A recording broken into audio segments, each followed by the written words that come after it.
This is the biggest crime perpetrated in Europe since World War II. It's unspeakable, unspeakable what's going on. Are there any legal ways how to stop Russia? This man, or whatever you want to call him, sitting in the Kremlin, this evil, is not going to be stopped because somebody says, hey, you broke the law. He's got to be stopped.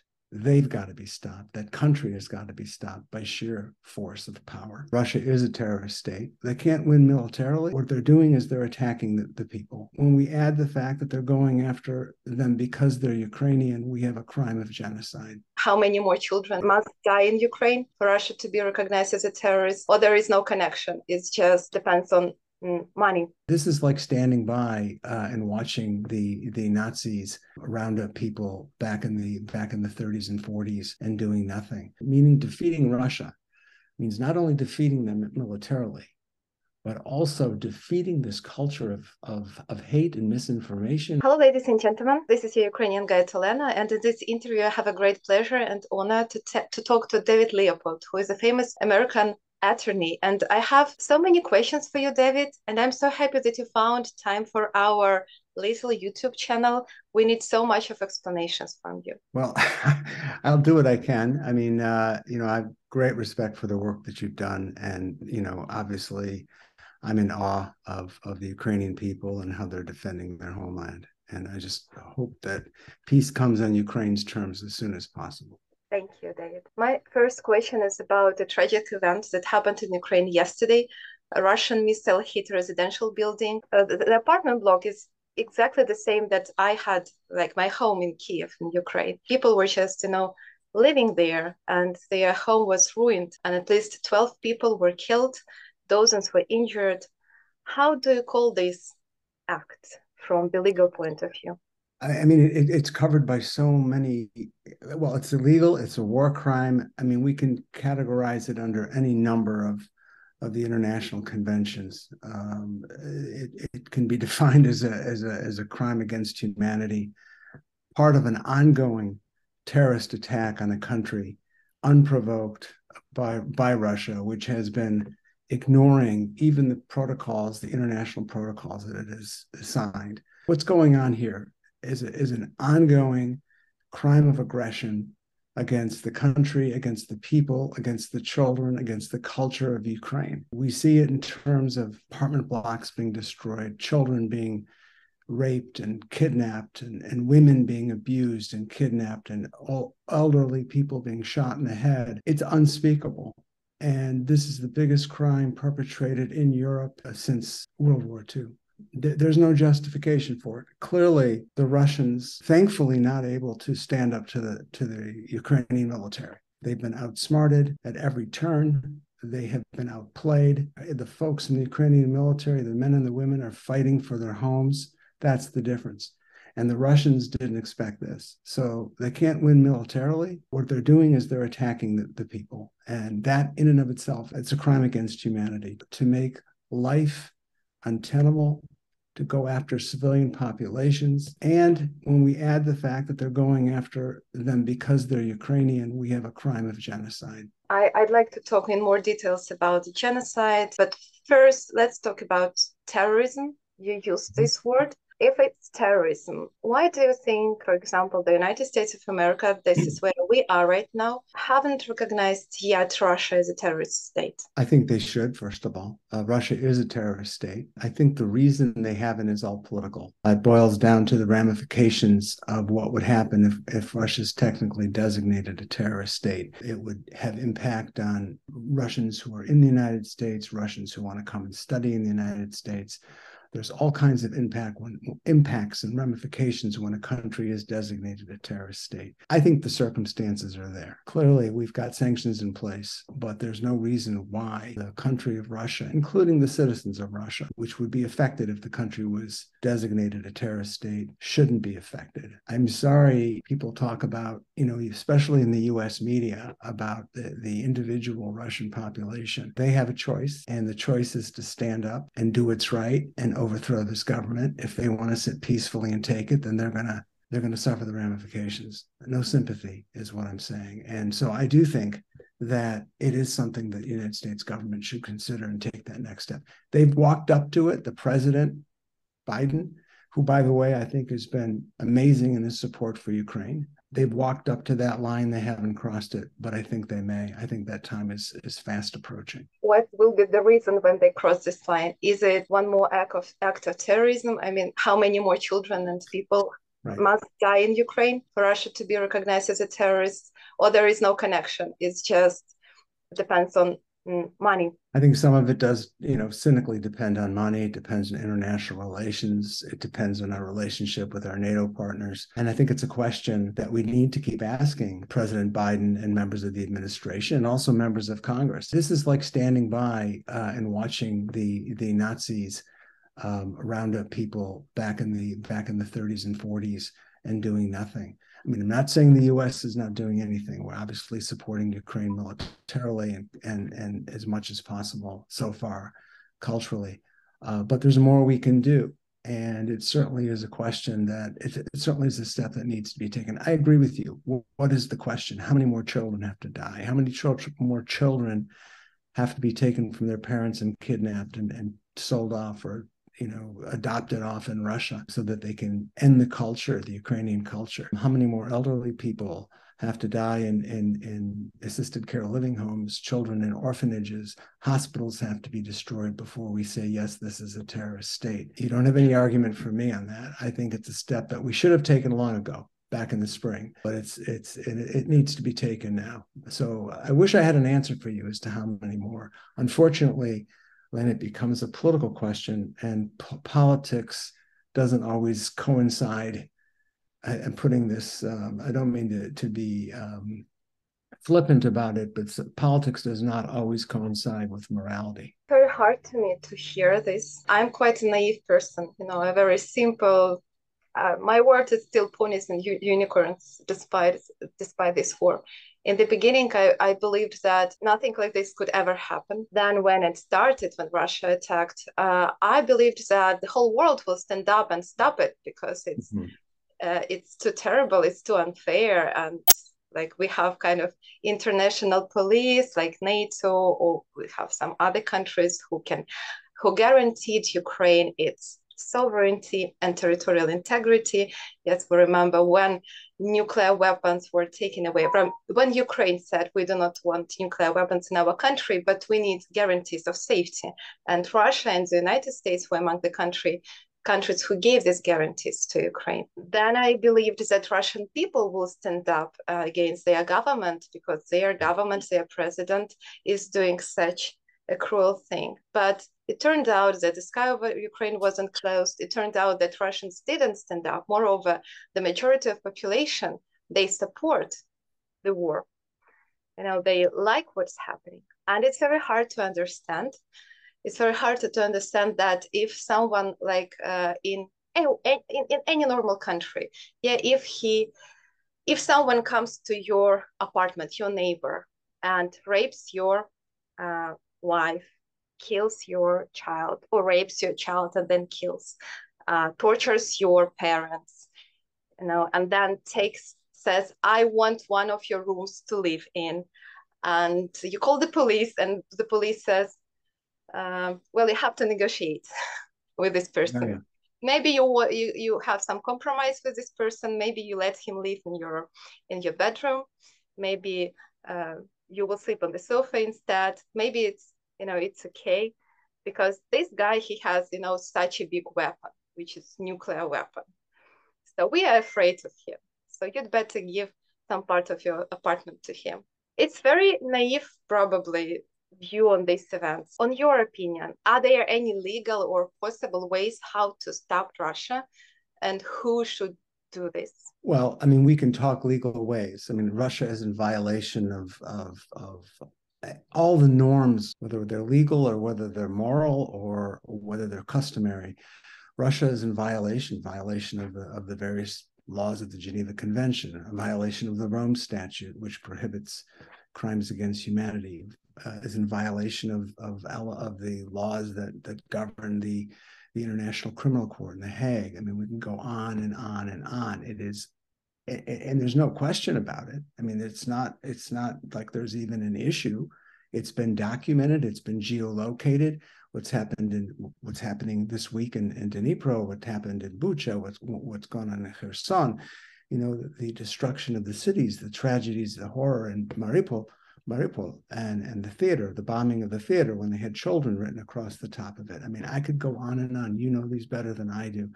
The terrorizing of the population, the 3 million population in Kyiv. It's unspeakable what's going on. So is there a way to stop it? I think what Mr. Putin, and I'm no great foreign policy expert, but what I think these criminals understand is power. That's what they understand, number one. And I do think Ukraine has to be given all of the tools that it needs to defend itself.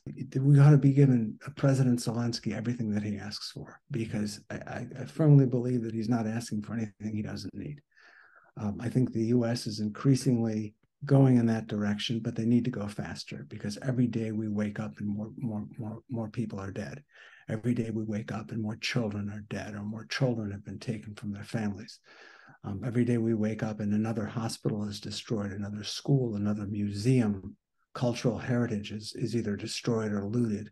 These atrocities happening in real time, this man, or whatever you want to call him, sitting in the Kremlin, this evil creation of whatever, is not going to be stopped because somebody says, hey, you broke the law, or your country's in violation. He's got to be stopped. They've got to be stopped. That country has got to be stopped by sheer force of power. And I think the United States, which leads the world militarily, in conjunction with NATO and other countries, need to do whatever they have to do. And on the nuclear question, frankly, I think we ought to call his bluff. I think just like his great army had everybody in fear a year ago, last January. Oh, the Russian army is so powerful. They're going to come in and they're going to take over Kyiv in a matter of hours. And we saw what corruption does. We saw what a corrupt, futile army that is. This is an army that people are fighting who don't even believe in what they're fighting. They don't even know where they are. They don't have, I mean, it would be a joke if it wasn't so horrible what they do. So that goes to the whole concept of what I think Putin understands is power. And importantly, I think what we all have to be aware of, especially in the West, especially in this country. I love this country. America is a great country, but we're very naive over here. We don't, we've never had we don't have to worry about somebody coming in and invading our country like this. So we live in a very naive world. What we have to be careful of is the one thing that I think the Russians are very good at, excellent at, is lying and getting their lies out there with disinformation. They're excellent liars. They did it in our 2016 election. They tried to do it again in our 2020 election. They've infected our politics. They've infected, the discourse in the United States. The fact that we have members of Congress who are, true, they're kind of on the fringes, but they're also not on the fringes anymore, and they're talking in terms of compromising with Russia or that sort of thing. This is because of Russia's very well done and slick disinformation campaign all over the place. That's something that I think we need to work on as well, because I think defeating Russia means not only defeating them militarily, but also defeating this culture of hate and misinformation, of chauvinism. Russians have chauvinism, cultural chauvinism. It's got to end. And I think at some point, much in the way that Germany was denazified after the Nazis were defeated, once this is over one day, I think the same's got to happen in Russia at some point. They've got to kind of come to a grip with the way they've been behaving, because better than most people and most people in the United States, this didn't just start, and this war did not start. This aggression on Ukraine did not start last year, nor did it start in 2014. It started decades ago with the starvation of the Ukrainian population. I mean, even before that. So this is nothing new. This is just a horrific phase of the same Russian aggression on the Ukrainian people. Well, yes, kind of Russian colonial desire to have Ukraine as part of Russia. It started probably, we can say, 350 years ago or something, almost 400 years ago. But it's not only Russian appetites towards Ukraine, because I don't want you to think it's only local conflicts between Correct. Ukraine and That's Russia. correct. These are huge colonial appetites that Russian Empire had for centuries. Mm-hmm. They wanted Baltic states, they wanted Poland, they had influenced Hungary and Romania and Bulgaria, yes, in the Soviet Union times. And if we even think about the Second World War, what in Europe they say never again. What in Russia they say we can do it again. And by this, they mean that we can get to Berlin again. You remember when the Soviet Union controlled part Yeah. of Berlin? They Yeah. say we can go as far as this, and we can go as far as to Paris, like they did in 19th century. Washington. So they have very huge appetites and ambitions, and they are still doing the colonial war to take more and more centuries. And something tells me that Ukraine is a very important part of these empiric ambitions, but not the only. Yeah, they want to extend, and this is how empires Right.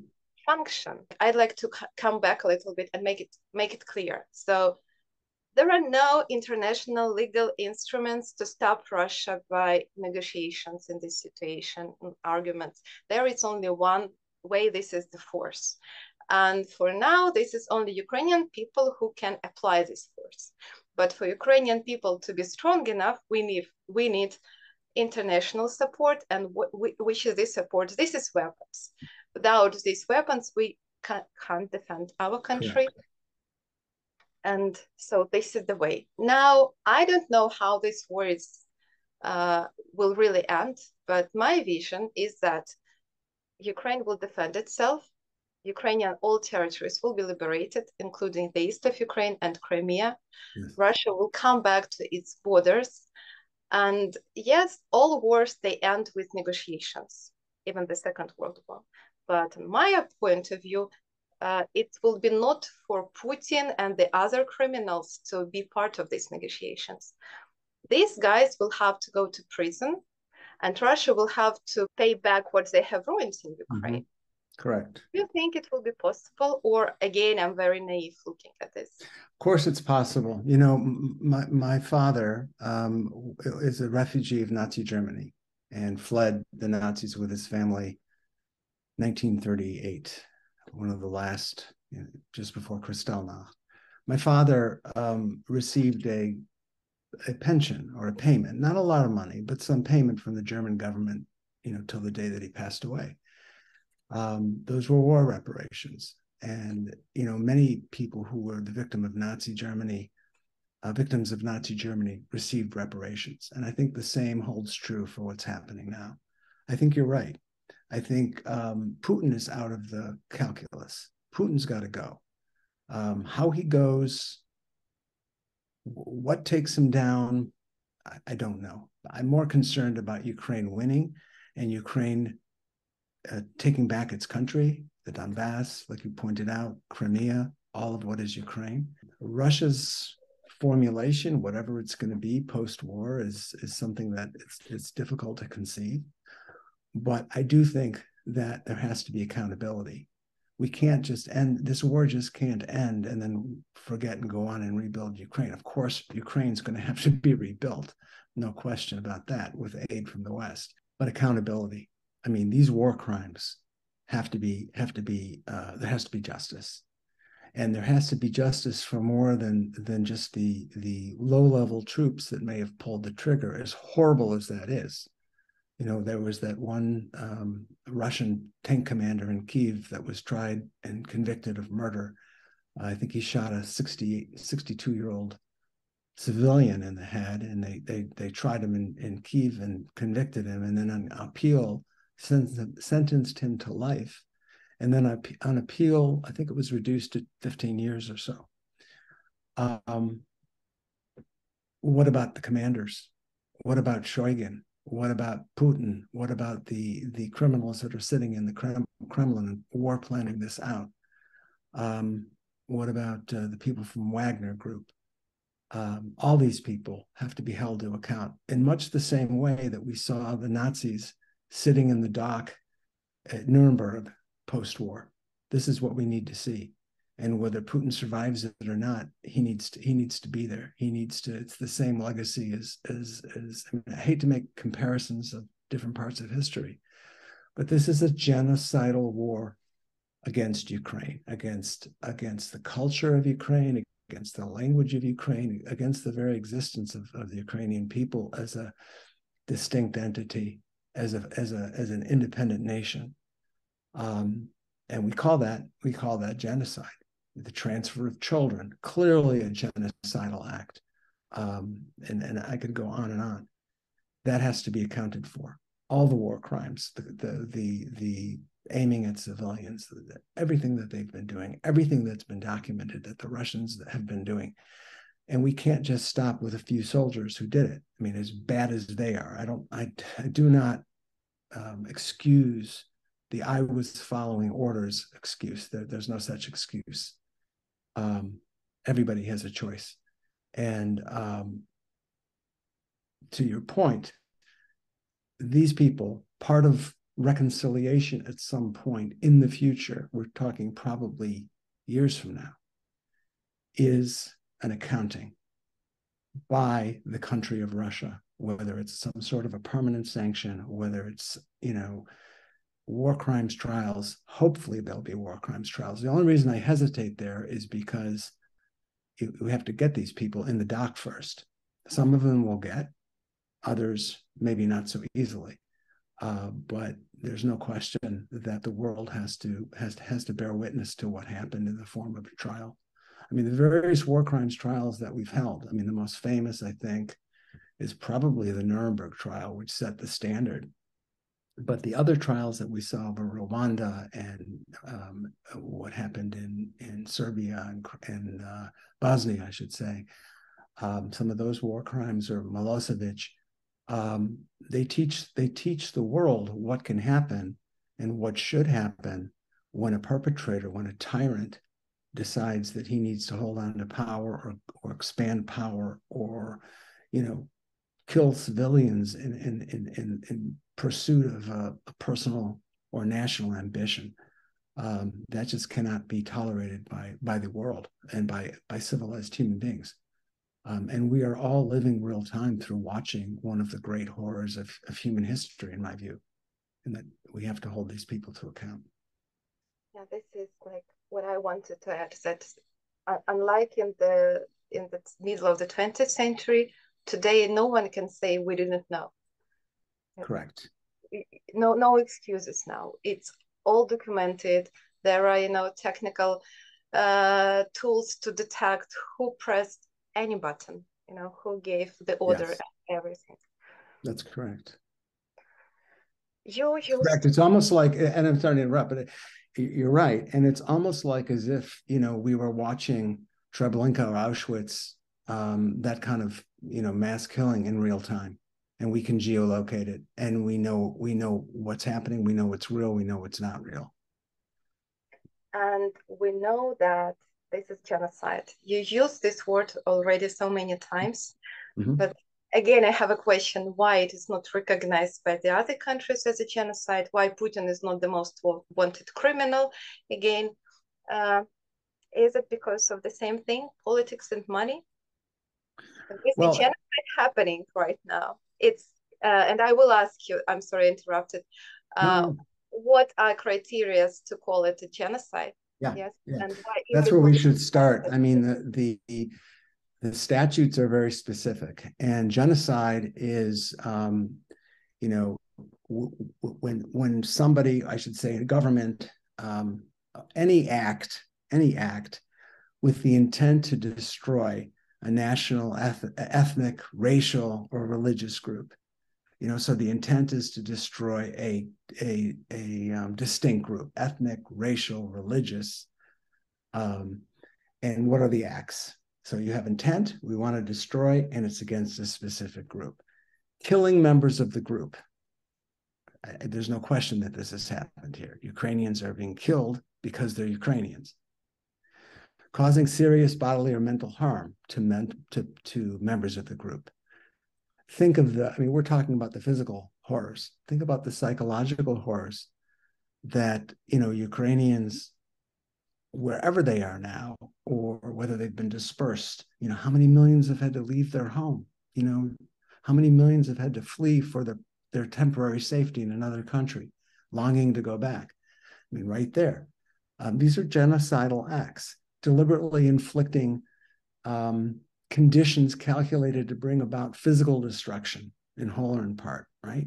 What does that mean? That's doing something to create a condition to create physical destruction. You've got winter now in Ukraine, so the Russians have been going after infrastructure, keep people in the dark, keep people from being warm.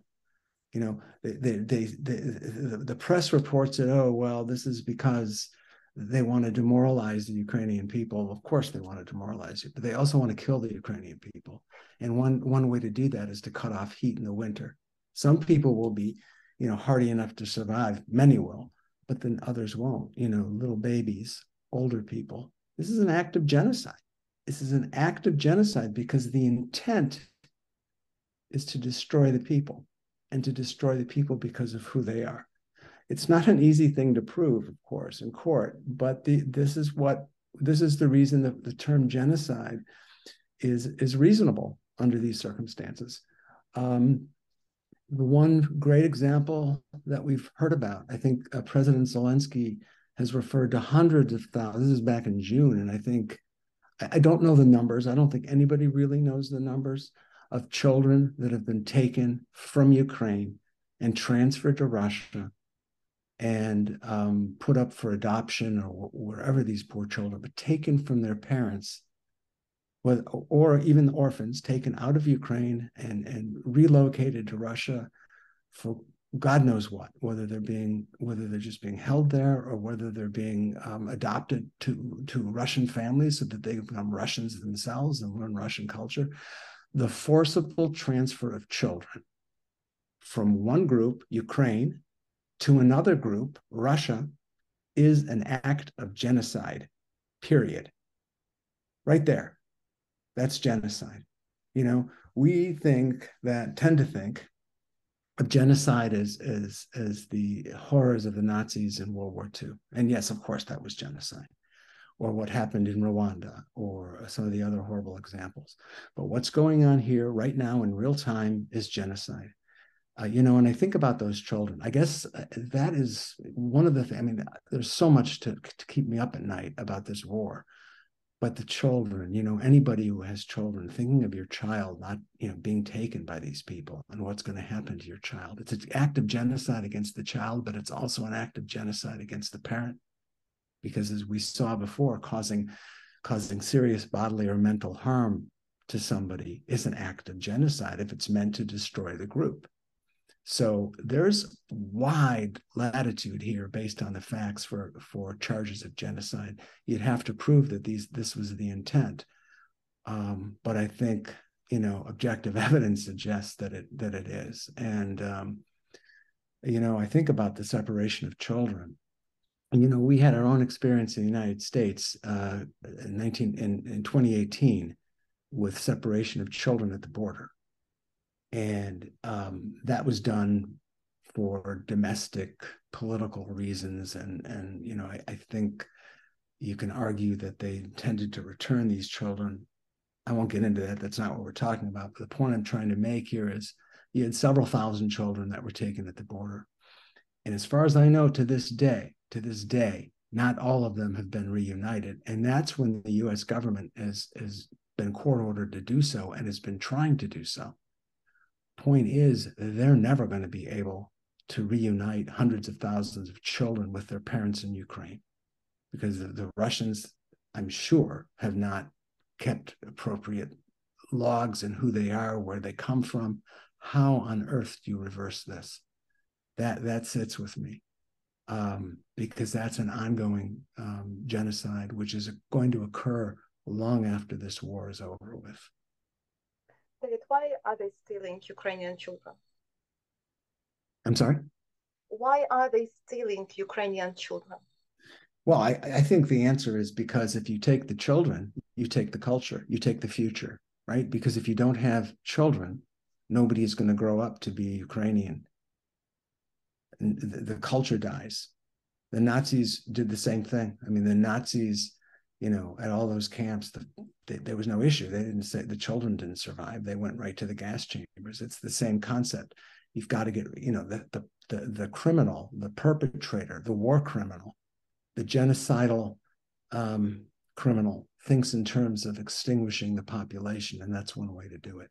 Especially when they're young, because if they go to Russia, many of them are so young they're not going to remember, and they're going to grow up with no, so it destroys the culture. It's an attack on the culture. We were saying, never again about the genocide in the Second World War, but it's happening now again. And actually, Russia has already committed a genocide against Ukrainians in 30s of the last century. This is called Holodomor. Mm-hmm. And from 4 to 7, yeah, the numbers are different. 7 million of Ukrainian people were starved to death. I just imagine dying because you're hungry. It's a lot. And imagine 7 million people. Russia did not recognize this as act of genocide. Right. And I've heard from Professor Timothy Snyder, American professor of history, that if a country denies that they committed a genocide, that means they have intention to repeat it again, because the genocide that they committed before seems to them natural. Mm-hmm. That's right.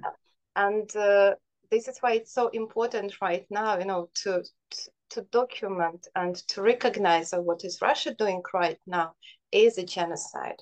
So they will not be able to do it again in the future, because there will be still Russia in the future. This country will exist. These people will exist. These Russian people.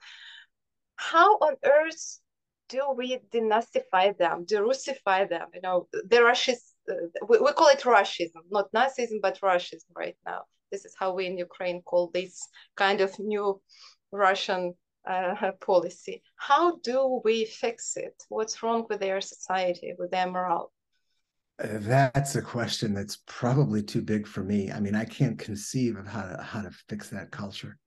But I think that's after World War II, the denazification of Germany, and still there's still neo Nazis running around Germany. So it isn't complete. It can grow back, but that's one thing that allowed Germany to at least enter the family of democratic nations of liberal democracies post-war, was the denazification and the all the things that were done to try to teach that. And they, in my opinion, they didn't do enough there. I don't know where you start with Russia, because as you say, this goes back. This particular assault on Ukraine goes back 300 years. It's something I think ultimately, and maybe I am obviously being very naive, but you got to have some sort of hope. Maybe ultimately what happens is the Russian people wake up. But I don't know. I think this is a peculiar situation, because the difference was we destroyed Nazi Germany. We went in there and we took out the Nazis, the Allies did. Is this scenario going to occur? I don't think so. I think that that's not where we're headed. Where we're headed, hopefully, is for Ukraine to liberate the occupied lands by the invaders, the Russian invaders. There's no discussion of, nor should there be really, of going into Moscow. So I think in the short term, I think we're going to all have to live in the short term. And this is a very depressing prediction, but I think where this goes is once Ukraine frees itself and liberates all of its land and makes the decision itself that this is over. This is a Ukrainian decision. This is not a compromise by the West. This is a Ukrainian decision. Once the Ukrainians themselves have said, okay, this is where we are, Ukraine is going to, in my view, have to go into a phase where it's going to be, build up its defenses, because you're always going to have that threat. At least until Russia de-Russifies, or whatever you want to call it, there's always going to be that threat at the borders.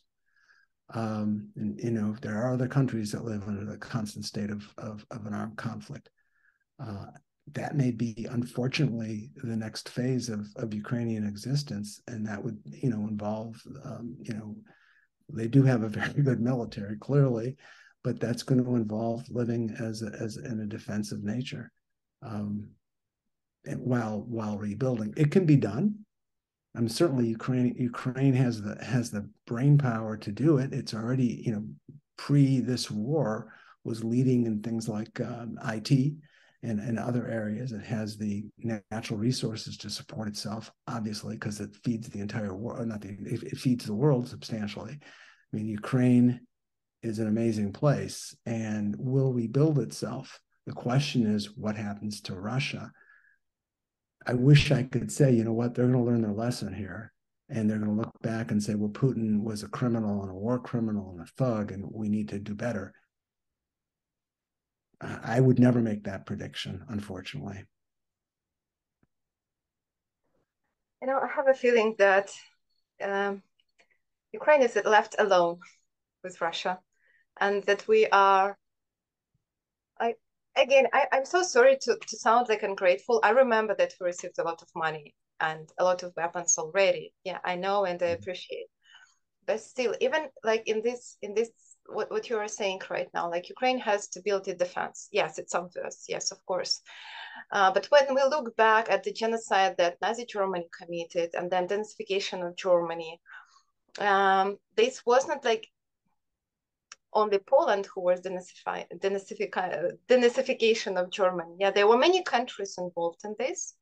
And Mm-hmm. these were many countries who made a coalition and they were in charge of denazification of Germany, which worked pretty well, even though there are some neo-Nazis right now there, but they are everywhere. In Ukraine too, Correct. in Russia more than Everywhere. in Here as USA, well. everywhere. Yes, so we have this phenomenon. But in general, it was pretty successful. So I don't think that Ukraine alone will be able to denazify Russia. Oh, no, I don't think so either. I think this is going to have to be an international effort. How does that occur? I mean, there's severe sanctions. Do the sanctions continue to be severe? Do we impose?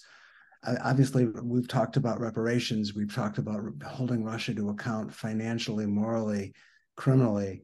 That has to happen too. Maybe they're living in a world where none of them can travel, none of them can do business. How long can that survive? Maybe that's what leads to some sort of an internal reckoning. They do at some point have to have an internal reckoning. They have to, they have to decide at some point that you can't live this way. You can't just simply, expand yourselves and destroy people and go after their cultures and do what they've been doing. You said at the outset here that this war is supported by Russian people, right? And you don't see mass demonstrations. I mean, the only time you really saw demonstrations was when they expanded the draft, but that was demonstrations to leave the country for their own safety, not really because they were, at least the way I perceived it, not because they were standing up against what Putin was doing. They were standing up against Putin, asking them to do what he was doing for their own safety. I think that's a question that the world, is going to have to struggle with, because there are no parallels. There's no exact parallel here. It's very different. But I think you're right. This is not Ukraine's problem. This is the world's problem. This is Poland's problem. This is the Baltics, Estonia, Latvia, Lithuania. It's their problem. It's Sweden, Finland. They have them right on the border there. This is all their products. Why you saw, them jump to NATO. I'm sorry. Go ahead. I just want to add, and it's American problem too, which Oh, just of course. I had in my mind that when they said Crimea is our historical Russian land. Well, guys, Alaska is historical Russian land too, from the Russian point of view. Well, it's just as crazy when you talk about, Russia. I think there was some claim that Putin has the right to go into any area that's Russian speaking. I think that's another claim. Well, Brighton Beach, New York, then that means that's Russia. Yeah, I mean, to protect Russian speaking population. exactly. Right. No, you're right. And not if even Alaska aside, and you're right, Alaska falls into that category. But even without that argument, it's our problem too, because they have used, they meaning the Russians, have attacked us in the United States. They attacked us in 2016. That was an attack. It may not have involved tanks and armor and military, but it was an attack on our democratic system. And that attack on our democratic system had ramifications for the next 4 years and had ramifications on US policy. It almost succeeded in destroying NATO over the 4 years of the, I don't want to get too political here, but over the 4 years between 2016 and 2020, we saw what kind of disarray American foreign policy was. We saw President Zelensky extorted by an American president. We saw complete turmoil in terms of the way US policy focused on not only Europe and Russia, but all over the world, Korea and so on. I don't doubt that this was exactly playing into Vladimir Putin's hands. So yes, you're right. The U.S. is part of that. So what's going on? That's why I think you do hear many times that Ukraine is fighting for all of us, and Ukraine is fighting for all of us, in a larger scale. Of course, it's fighting for its existence, but it's fighting a war for the entire concept of liberal democracy. Ultimately, I agree with that. I wanted to ask you again. You said a little bit about your grandfather. Could you Mhm. please, tell more about your own history, your ancestors? Like you have some, there is something about genocide in your family history, right? Could you tell us Yes. about it? So my family were German Jews for many centuries. My family came from a small farming community outside of Frankfurt called Gutnow, in the Eschel area region.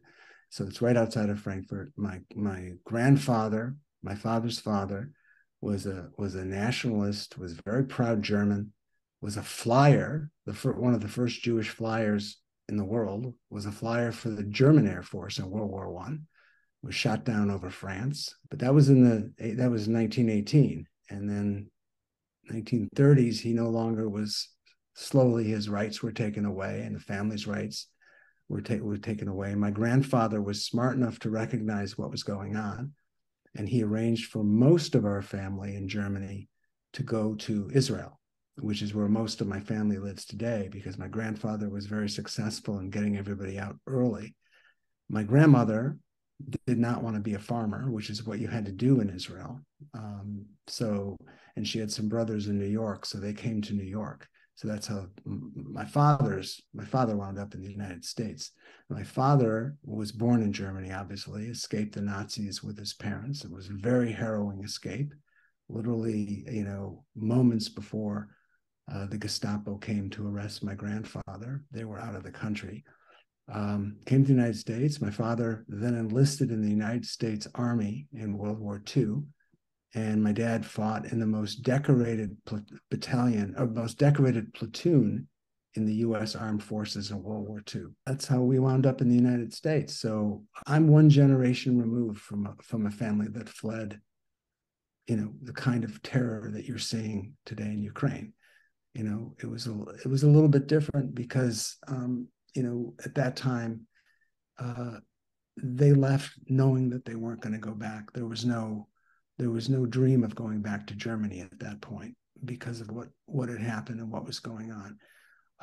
But one thing my father did teach me, which I think you'll understand, right, is that when I grew up, I was never taught to hate Germany.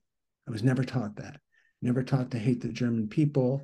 Never, I knew everything about what happened. I knew everything, of course, about what happened to 6 million Jews and how we were slaughtered in the gas chambers. And we had relatives that didn't make it and died in the ghettos and in Treblinka, places like that. But I asked my father, I said, why didn't you raise me to hate Germany? Because I wanted to understand, because if that kind of, myself, if that kind of thing happened in my hometown here in the United States, I don't know what I would think. As my father gave me some very wise advice. He said, if I had taught you and I have three sisters, if I had taught you and your three sisters to hate Germany, then I would have taught you to hate me because I'm German. And nobody, especially a second-rate wallpaper hanger, his reference to Hitler from Austria, had any right to take that away from us. So it was, these things are complicated, and you can leave a country, but my father, who passed away recently, to the day he died, he considered himself, he was an American, of course, but he considered himself German. It was his country. And I think that perhaps what gave me maybe informed my desire to get into this kind of work, and be involved with folks who are coming to the United States or folks who are fleeing persecution and unspeakable genocide like we have going on now. But that's a very brief summary of my family background. A very amazing story. You made me think a lot about what you said about raising kids, not hating something. I Mm-hmm. put it on myself, as a selfish person, as most of us are. But, they hate Russia, and they are not Russian. They're not Russians, though. They That's are a not difference. Russian. Yeah. It's a And different situation. You can't really yeah, compare, right? yeah. And I don't like it. I don't want my children to hate Russia and Russians. Just before the war started, like the full scale invasion, I remember I was making a video from the city center of Kiev. There is St. Michael's Monastery with the wall, and there are portraits of Ukrainian soldiers who died at war that Russia started in 2014. And I was being naive. I was saying, you see, these people died. It's a very sad story, but I can't tell that we hate each other with Right. Russian people. This is like more like political conflict, maybe, because like I had friends in Russia. My husband has relatives in Russia, and we were communicating well. So this is something that can be fixed, but as more and more people are dying on the front line, more families hate, the other side. And now, I mean, we naturally, I mean, I hate Russia. I hate Russians. My children do this, and I don't like it, but I don't know what to do with it. Oh, yeah. I mean, my take on that is you're in the middle of an existential crisis. I mean, your country is literally they're trying to kill it. Of course, you're going to have that reaction, and I think it's an appropriate reaction. Who am I? Who's anybody to judge you? You've had to flee your country with your family and take refuge in somebody's house in the United States, and long to go back home. Um, the feeling, and I'm no psychologist, but the feeling of hate, it seems to me to be a natural and appropriate human reaction. It's a defense. Over time, maybe once this ends, over time, hopefully that dissipates. I don't think it's anything that somebody should carry with them. Again, far be it from me to judge, right? I mean, I know people and my next door neighbors growing up, they weren't allowed to drive Volkswagens because of Hitler, and it was a German made car. I mean, hate, the problem with hate is its heaviness that can destroy your soul. Now, forgiving is difficult, and I'm not saying anybody should ever forgive these criminals for what they've done, but I think we all have to work toward being at peace with our own conscience, being at peace with ourselves, and not hating Russians, after what they've done is a tall order, but maybe someday, somehow, if responsibility is taken, we can take a collective breath and say, you know what, let's try to move on. I mean, I'm not talking about with the people who massacred women and families in Bucha and other places, Zoom and all those horrors that have gone on, the mass murders I'm not talking about those perpetrators. I'm talking about culturally moving on. But we're not there yet. We're not there yet. We're not even close. So first thing that has to happen is Ukraine has to liberate its lands, and Donbass, Crimea. Then on Ukraine's terms, we go to the next stage. But I think, David, it is very important because you see, even me being Ukrainian who is attacked, I was almost killed. My children were almost raped by Russians because Bucha is like 10 kilometers away from where I stayed in the bomb shelter. And Mm-hmm. I'm still feeling uncomfortable about my feelings that I hate Russians and they don't want them on my land. And this is something that Europeans and Americans, they have a problem here too, because they are afraid of their feelings. They are very compassionate about Ukrainians and hopes and prayers and everything, but they are afraid, to confront Russia, even in their mind. Yeah, that's This, true. this is what I feel, and it's kind of very strange situation because Russia is not afraid. Russia feels comfortable with their doing. Right. If you watch their TV, they are proud of this, and they enjoy the fact that now the whole world is kind of afraid of Russia. Like if we are not respected, at least they will be afraid of us. And this makes us great. And they are right now feeling really great and comfortable with what's happening to them. This is one thing that I wanted to say.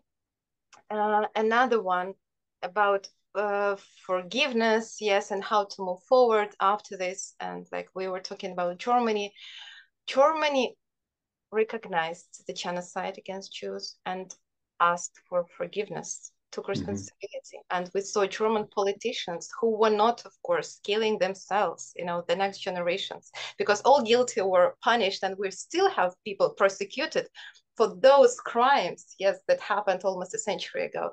But we see new politicians of Germany who stand on their knees asking for forgiveness for the crimes that they their country, yeah, committed. And this is very important. So I hope this will be the case with Russia. Yeah, I mean, it would be better for them if that were the case for Russia, because it means a transformation, a psychological, perceptual transformation. And it's too soon. I mean, to say, it's easy to sit here in the comfort of my home in the United States and say, hey, it's better not to hate and all that kind of stuff. And of course, but I'm not the one who witnessed my child being murdered or raped, or my husband, or my wife, or it's easy to judge. It's much harder to live through it. And I think folks have to, I think the key thing is survival. And that's the first step you took. That is the critical step. You protected your children, you protected your family, survival. Um, Getting through this, and one day, once it's over, then I guess you deal with the trauma. And I think it speaks it speaks volumes about you as an individual, that even now, in the midst of this, with this horror going on, that you're struggling with your own feelings of hatred, or disdain. I mean, it's a natural feeling. I mean, who wouldn't? Who wouldn't?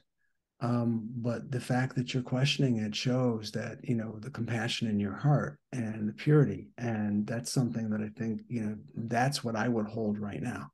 I mean, I think the struggle speaks volumes about who you are, as a human being. And the thing is, we don't want to be like them, and they're full of hate, and we don't want to be like them. And I guess that's the ultimate victory, is maybe at some point to try to work through it. But it's going to take years. This is not, this is a major humanitarian catastrophe, that we're witnessing in our lifetimes in real time. And you can't just forgive this and say, okay, no problem, we're done. We'll start hugging each other. No, there's got to be all kinds of steps to go through reconciliation. There's got to be recognition of what they've done. There's got to be, apologies, not just, empty verbal apologies, but there's got to be a feeling of apology, of regret, like you pointed out with the Germans. There really has to be a cultural reconciliation as to what's happened here and what led their culture to this, and so that it doesn't continue. And I think when that occurs, maybe then, at that point, people can start thinking toward the future, not toward the past. But the past has to be documented. The past is now. This has to be documented. The crimes have to be recorded. They have to be specifically as to the extent possible. And I know the Ukrainians have 5 offices working on these war crimes prosecutions, a gargantuan task. But to the extent possible, this has all got to be recorded so that there's accountability, and if possible, we can have accountability in international courts. That the Russian soldiers, the Russian commanders, the Russian leaders, the political leaders are held to account for this massive crime against humanity that's been occurring against Ukraine. Mr. David Leopold, it was such a big pleasure to talk to you. Really, on a personal level, I just enjoy talking to you so much, and thank you so much for your time and this conversation. Anytime, and I'm really glad that you and your family are safe. I remember early in the war, I think it was it CNN you were featured on one of the channels here. Many channels. I mean, I think I I mean, the was bravery. everywhere. I mean, I don't remember, but I remember you, and I remember the bravery, just the bravery that I was like, how can this woman be so? You were very strong, and I think that said volumes to the American people who watched that about what Ukraine was made of. And you have so much to be proud of. I mean, it's amazing how you stood up for your family and how you stand up for your country. And I think that's what Ukraine is. And I think Ukraine is teaching the world a critical lesson that we all need to understand about not only what Ukraine is as a country and a people and a culture, but what we should be and what we should strive to be ourselves. So thank you. Slava Ukraini. Героям слава.